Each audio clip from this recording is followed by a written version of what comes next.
Your childhood memories are officially extinct. That restaurant where you celebrated every birthday, had your first date, or grabbed late-night comfort food, it's gone forever as of 2024.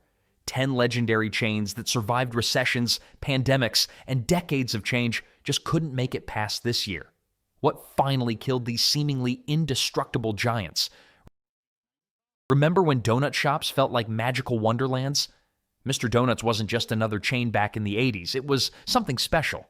Walking into one of their stores was like entering a sweet paradise. Those self-serve donut stations? Pure genius. You could grab tongs and pick your own glazed masterpieces, sprinkled delights, or chocolate-covered treasures. Kids went absolutely bonkers for it. Their eyes would light up brighter than a Christmas tree when they spotted those colorful decorating stations. But here's what made Mr. Donuts truly different. It wasn't just about the sugar rush. These places became neighborhood hangout spots. You'd find folks camping out in those cozy coffee corners for hours, chatting about everything from the weather to their grandkids' baseball games. The coffee? Well, they proudly called it the world's finest coffee. Bold claim, but their loyal customers seemed to agree. Then reality hit harder than a stale donut. Competition from bigger chains started squeezing them out. Dunkin' Donuts and Krispy Kreme were flexing their corporate muscles, opening locations faster than you could say glazed old-fashioned. The breakfast game was changing too. People suddenly wanted healthier options. Yogurt parfaits, smoothie bowls, avocado toast. Makes sense, right? Hard to compete with trendy superfoods when your specialty involves deep-fried dough and sugar. By the early 2000s, Mr. Donuts had shrunk faster than a wool sweater in hot water. What once boasted hundreds of locations dwindled down to just a handful of stubborn survivors. The writing was on the wall, written in powdered sugar. Last year, the final curtain fell. The remaining Mr. Donuts locations quietly closed their doors forever. No fanfare, no goodbye parties, just empty storefronts where magic once happened. Those warm community corners where strangers became friends, gone. The joy of watching kids create their perfect donut masterpiece, just a memory now. Well, Mr. Donuts wasn't the only beloved chain that couldn't survive the changing times. You know what sounds absolutely ridiculous today? Hot dogs steamed in beer. But back in the 80s, Lums made this bizarre combo their entire identity and somehow convinced millions of Americans it was genius. Walk into any Lums location and you'd smell it immediately. That distinctive aroma of beer-soaked frankfurters wafting through the air like some kind of tavern diner hybrid. The whole place had this weird charm that made your dad feel comfortable bringing the family for dinner on a Friday night. Think sports bar meets family restaurant, but with way more mustard dispensers. Here's the thing about Lums, they weren't just selling hot dogs, they were selling an experience. The beer steaming process was basically dinner theater. You'd watch them prepare your meal like it was some kind of culinary magic trick. Makes sense, right? Who doesn't want to see their hot dog get a beer bath? At their peak, over 300 locations dotted the country. 300. That's more locations than some major chains have today. But here's where it gets interesting. While everyone else was adapting to health-conscious trends and modernizing their menus, Lums doubled down on beer dogs and pretzels. Well, that strategy worked about as well as you'd expect. The casual dining landscape shifted toward fresher ingredients and lighter options. Meanwhile, Lums was still steaming Winers and Budweiser like it was 1975. Their loyal customers, mostly older guys who appreciated the tavern atmosphere, started aging out or finding healthier alternatives. But let's not forget the real tragedy here. Those beer-steamed hot dogs actually tasted pretty incredible. The beer added this subtle, smoky flavor that regular boiled dogs couldn't match. It was comfort food before we called it comfort food. By last winter, the final Lums location served its last beer dog.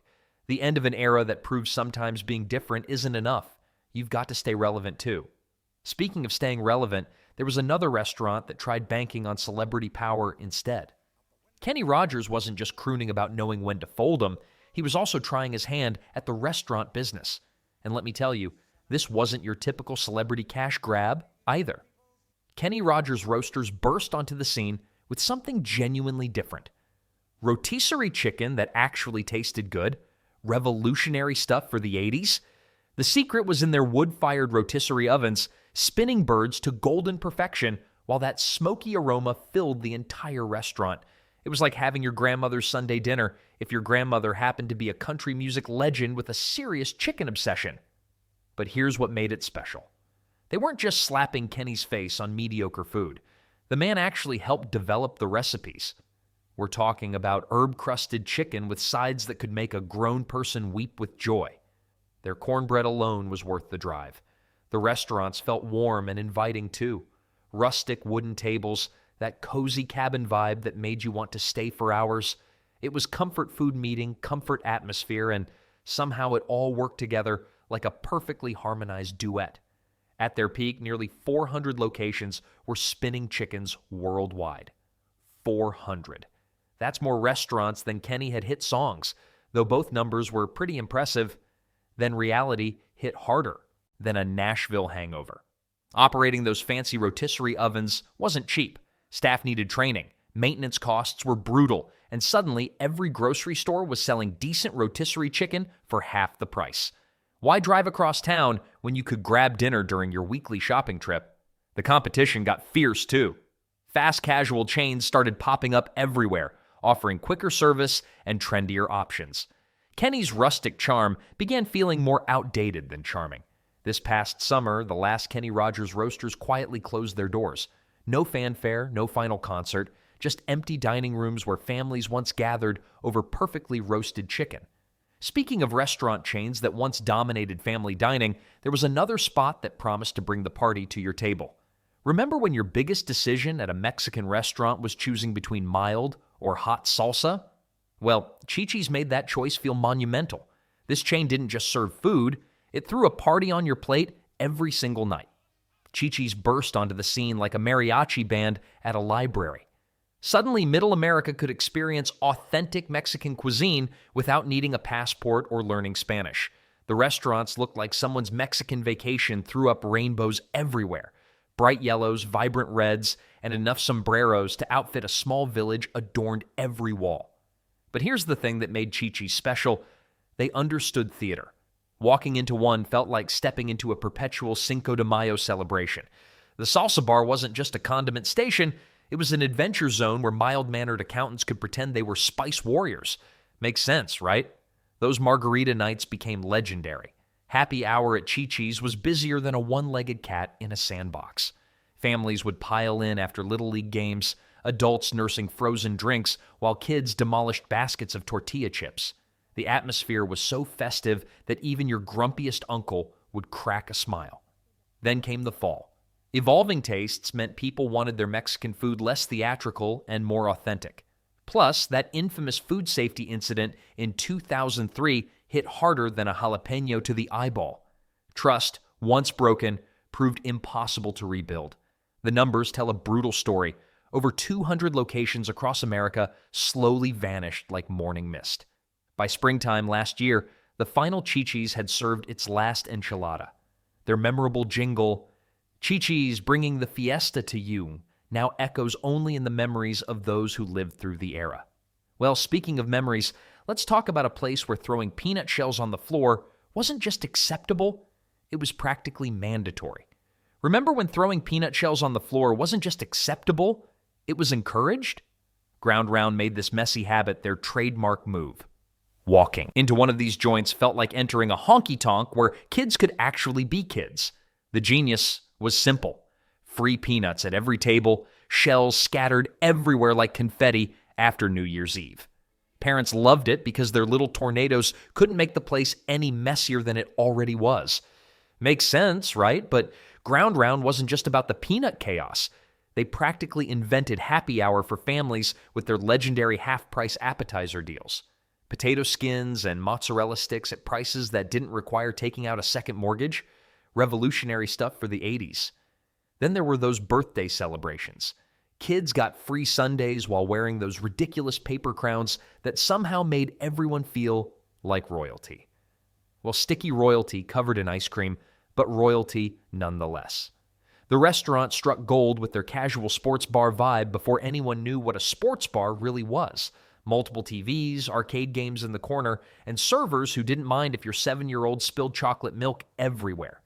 It was organized chaos at its finest. Ground Round peaked with locations scattered across America like those famous peanut shells. Families made weekly pilgrimages for game nights, birthday parties, and those let's eat somewhere the kids can't break anything important dinners. The decline came slowly, then suddenly. Newer sports bars offered bigger screens, fancier food, and frankly, better beer selection. The peanut gimmick started feeling more dated than charming. Competition from slicker chains made Ground Round look like your uncle's basement rec room. Their last locations finally closed last fall, ending decades of sanctioned food fights and sticky floors. The peanut shells have been swept away forever, but those memories of guilt-free messiness linger. Speaking of chains that couldn't compete with changing times, one burger joint thought it had cracked the California code. Burger Inn wasn't your typical fast food joint, while McDonald's was busy conquering the world with assembly line efficiency. This quirky chain decided to do things their own way. And honestly, it worked for a while.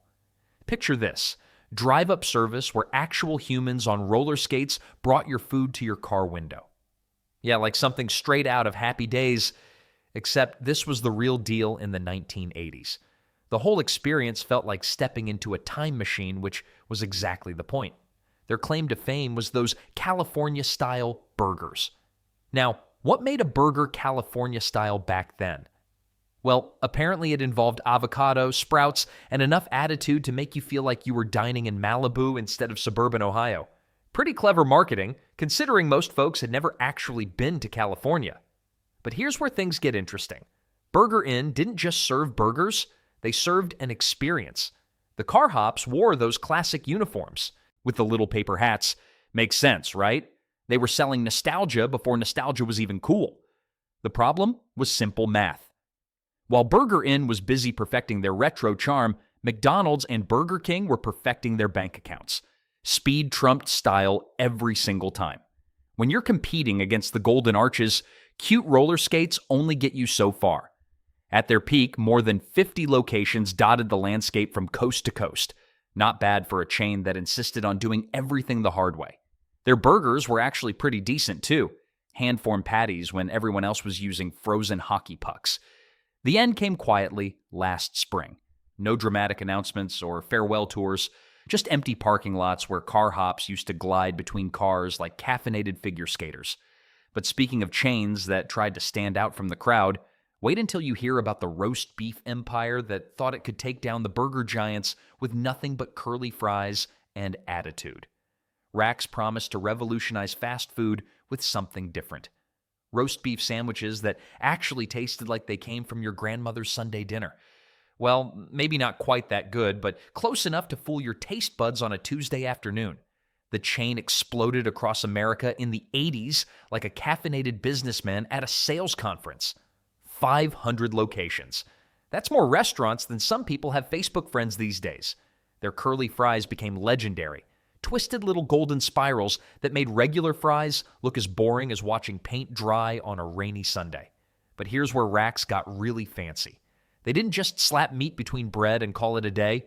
Oh no, they added salad bars, real plates, actual silverware. It was like McDonald's decided to put on a tuxedo and take etiquette lessons. You could sit down, eat with dignity, and pretend you weren't at a fast food joint. Their slogan, "You can eat here," wasn't just marketing fluff. It was a battle cry against the burger monopoly. Why settle for another boring hamburger when you could have tender roast beef piled high like an edible skyscraper? Then reality hit harder than a dropped sandwich. The burger giants fought back with bigger marketing budgets and faster service. Rax's fancy approach started feeling more like showing up to a casual barbecue in a three-piece suit. Technically impressive, but completely missing the point. The salad bars became expensive to maintain. The real plates needed washing. The silverware kept disappearing faster than teenagers when chores need doing. Operating costs climbed while customer loyalty crumbled like stale crackers. By last year's end, every single Rax location had quietly closed its doors. 500 restaurants reduced to zero. Makes you wonder what happened to all those curly fry machines, doesn't it? Speaking of wondering about forgotten restaurant equipment, wait until you hear what became of another chain signature sandwich contraption. Here's the thing about Made-Rite that made it different from every other sandwich joint in America.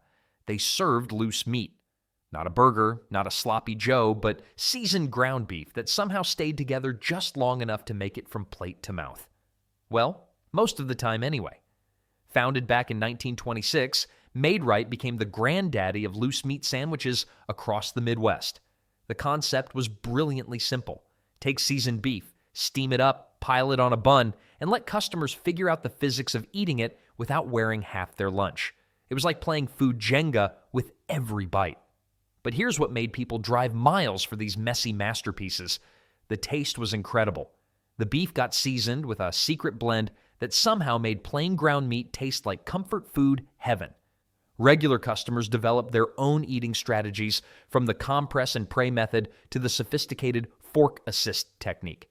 During the 80s, Made-Rite had over 80 locations scattered across Iowa, Illinois, and neighboring states.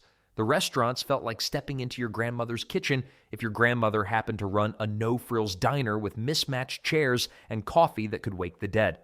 Then the food world got fancy. Gourmet burgers arrived with their artisanal buns and organic this, free-range that. Suddenly, loose meat sandwiches seemed about as trendy as rotary phones. Younger customers wanted Instagram-worthy meals, not sandwiches that required engineering degrees to consume properly. The loyal fan base kept coming, sharing stories about childhood trips to Made-Rite with parents who'd grown up on the same loose meat tradition. 3 generations bonding over the shared challenge of eating a sandwich that defied gravity. By the end of last year, the final Made-Rite locations quietly closed their doors. The loose meat empire that once defined casual dining across America's heartland had finally crumbled, much like their sandwiches always did. Speaking of crumbling, our next restaurant chain mastered the art of making everything feel permanently friendly. Remember when going out for ice cream meant something special? Friendly's turned that simple pleasure into an art form that lasted decades. Their Fribble milkshakes were thicker than your uncle's reading glasses, and somehow they made waiting for a table feel worth it. The magic wasn't just the ice cream, though. Well, mostly it was. But Friendly's figured out something brilliant. Serve decent comfort food, then blow everyone's mind with dessert. Kids would choke down their grilled cheese just to get to the Reese's Peanut Butter Cup sundae. Parents pretended they were being responsible by ordering the lighter option, which still had enough whipped cream to float a small boat. Those ice cream cakes became legendary. Birthday parties without a Friendly's cake were like having a barbecue without arguing about politics. Technically possible, but something felt missing. The fudge writing on top always looked like a doctor's prescription, but nobody cared because it tasted like happiness. But here's where things got messy. Fast casual restaurants started popping up everywhere like dandelions after rain. Suddenly, families had options that didn't require waiting 20 minutes for a burger. Friendly's couldn't compete with speed, and their prices made your wallet feel lighter than their diet menu options. The breakfast all-day concept should have saved them. Who doesn't want pancakes at 3 in the afternoon? Turns out, not enough people to keep 300 locations running. The restaurant industry became more ruthless than a game show host, and nostalgia doesn't pay the electric bill. Their final locations closed last December, ending nearly 9 decades of sticky tables and sugar-induced family memories. The servers who remembered your usual order, the booths that witnessed first dates and birthday celebrations, all gone faster than ice cream melts on hot pavement. Speaking of things that melted away faster than expected, our final restaurant chain managed to survive longer than most, but even the most iconic orange roofs couldn't weather every storm forever. Howard Johnson's wasn't just another restaurant chain, it was America's highway heartbeat, beating orange and proud for decades before finally flattering in 2023. Remember those unmistakable orange roofs? They dotted the interstate like oversized traffic cones, except these ones served 28 flavors of ice cream instead of directing traffic. My dad used to joke that Hojo's roofs were so bright, NASA probably used them for navigation. Well, turns out even satellites couldn't save this American institution. The numbers tell a brutal story. At its peak, Howard Johnson's operated over 1,000 locations across the country. That's more restaurants than some small towns have people. But by the time they announced their final closure last year, you could count the remaining locations on your fingers. And trust me, you wouldn't need all 10. What went wrong? Simple answer: everything changed except Howard Johnson's. While other chains adapted to health trends, Hojo's kept serving the same heavy comfort food from the Eisenhower era. Their fried clams were legendary, sure, but try explaining that to a generation counting calories on smartphone apps. It's like bringing a rotary phone to a texting contest. The ice cream flavors that once seemed revolutionary became quaint. 28 varieties sounds impressive until Baskin-Robbins shows up with 31, then Ben & Jerry's arrives with flavors named after rock songs. But here's what really killed Howard Johnson's. They forgot road trips aren't what they used to be. Families don't pile into station wagons for cross-country adventures anymore. When your business model depends on hungry travelers making spontaneous stops and those travelers start using GPS to find better options, you're toast. Buttered toast, probably, knowing Hojo's menu. The orange roofs are mostly gone now, replaced by strip malls and parking lots. Yet somehow, every time I pass an empty lot with that particular shape, I swear I can still smell those famous fried clams floating on the highway breeze.